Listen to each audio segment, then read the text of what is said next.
Hey everybody, it's Robert coming to you with another adventure into history, and today I am down on a dusty, sandy dirt road out here in Stewart County, Georgia, below the gnat line. And we're absolutely in the middle of nowhere, but we're right beside a unassuming cemetery that holds an incredible amount of history here, an incredible story of the youngest soldier of the Civil War. Let's go take a look.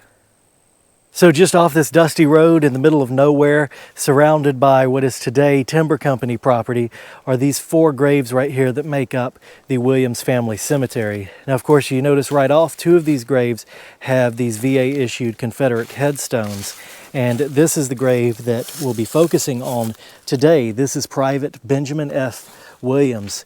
His headstone reads Company I, 3rd Georgia State Troops, CSA. He was born March 7th, 1854, and he died August 26th, 1943. So if you look at these dates and do a little bit of math, we know that the Civil War started in 1861. That would have made Benjamin Williams just 7 years old at the start of the war, which is absolutely incredible. So several years ago, I visited this grave and exposed it as the youngest soldier of the Civil War, something that was previously not really documented about Benjamin Williams. Since then, a couple articles have been written on this grave, and there's been more research done, and it's truly an incredible story that we're going to tell you on this video. But before we begin with Benjamin Williams' story, we will go ahead and take a look at some of the other people that are buried here. So right here beside Benjamin Williams' grave is Captain Nathaniel J. Williams, Company I, 3rd Georgia State Troops, CSA. This was Benjamin Williams' father. He was born January 8th, 1816, and he died August 23rd, 1894. In addition to serving the Civil War, he was also a veteran of the Mexican War. Now, in addition to a Confederate headstone there, he does have a civilian marker here. It says Nathaniel J. Williams, January 8th, 1816, of course, to September 23rd, 1894. So interesting discrepancy in dates there. The Confederate stone has August 23rd versus this one that says September 23rd. His epitaph reads, having served his generation, he fell asleep.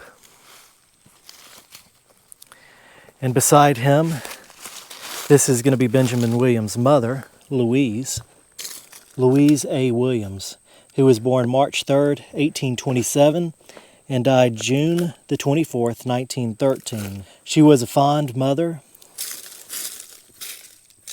and a friend to all. And lastly, in this row of four graves, we have an unmarked grave. Now, research has deduced that this is the grave of Benjamin Williams' sister, Ida. And if you notice the stone here, it's a concrete stone. It's very much similar to design in Benjamin Williams' stone versus these much older ones for his parents. All right, so on Benjamin Williams, this grave is absolutely amazing to me, thinking of a boy who was 7 years old going off to war in the Civil War. And it's hard to even wrap your mind around something like that. The first time I saw this grave, it was absolutely mind-blowing when I did that math, 1854, 1861. So after, like I said, more research has been done, including some accounts of Benjamin Williams in his own words, having served in the Confederate Army. Now, there are some kind of discrepancies in the date ranges here. It's basically about a 2-year discrepancy. There's a different age for him on different records. Most of them are within 2 years. Some have his birth date as 1852 versus 1854. There's even a record that has his birth date at 1868, and obviously that is wrong because that was after the Civil War happened. Benjamin Williams grew up and was born near where he's buried here today. Somewhere around us was the Williams home site. Another amazing thing is we actually have photos of Benjamin Williams. Both of them are as an older man. One is from a newspaper article where he was at a reunion of sorts with other Confederate veterans. And another is just a photo of him, but again, incredible to actually be able to see him and again think about what his life must have been like, not only serving in the war at such a young age, but having been born in 1854 and having died in 1943. he saw a lot of changes, something that's amazing to think about. But like I said, we do have an interview where he talked about some of his time in the war. And I'm also out here with Joy today. She's been helping me do some research on this. She's the one who found this article. You actually found the newspaper article, right? I found it, but because somebody essentially had researched and mentioned that there was this article of him gathering with other veterans, and so there's a photo. They mentioned the photo.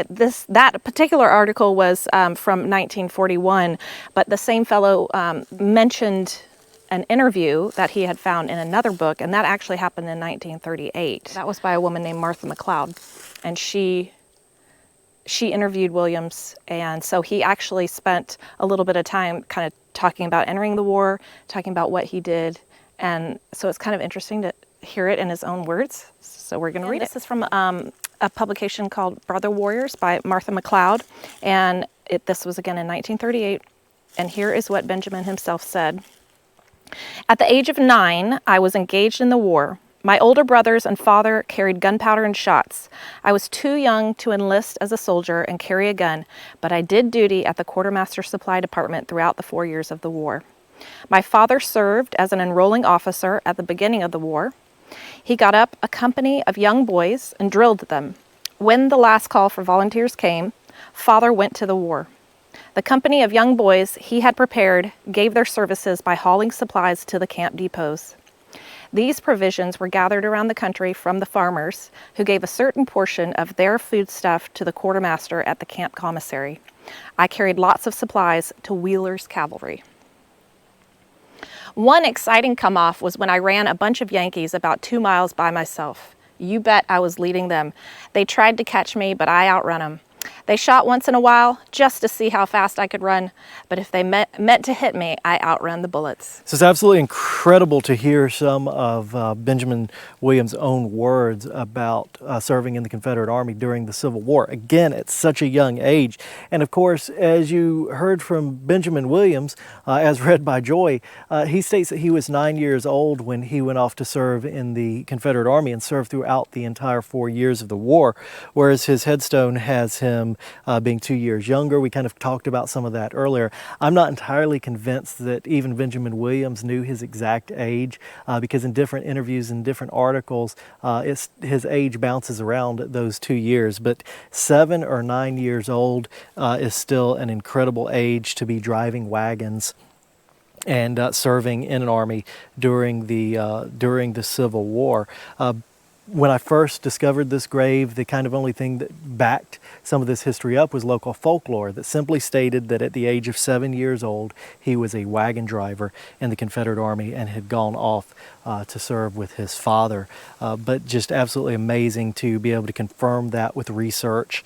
And just, again, incredible to think about whether he was 7 or whether he was 9 of going off to serve in that kind of conflict. So again, out here in the middle of nowhere, it's just incredible to think about the history that's buried here from even Captain Nathaniel Williams, who not only served in the Confederate Army, but also is a veteran of the Mexican War, which he would have served under the United States. So again, his son, Benjamin Williams here, and in the 1941 article, he talked about driving wagons to Columbus to feed the troops there, which is today about a 30-minute drive. Back then, a little bit more than that for sure. And also to think about that he started off driving wagons, and at the age of his death was well into the automobile era. So really a fascinating character and a fascinating story here from not only serving in this war at such a young age to also everything that he must have experienced and all of the changes that he saw in life. And if he could rise up out of the ground right now, I'm sure would not even recognize he is buried near his old home place here, but looking around today, you would never know it. I've looked around and don't see any kind of ruins of where the home place would be. So again, incredible history that you can find down just a dusty dirt road, searching around hidden in the woods in Georgia. So I hope you guys have enjoyed this video. Shout out to Joy for helping me do some additional research and joining me back out here today. Again, incredible grave. This absolutely amazes me just to think about a boy that young going off to war. So don't forget to like, share, and subscribe, and we'll see you next time.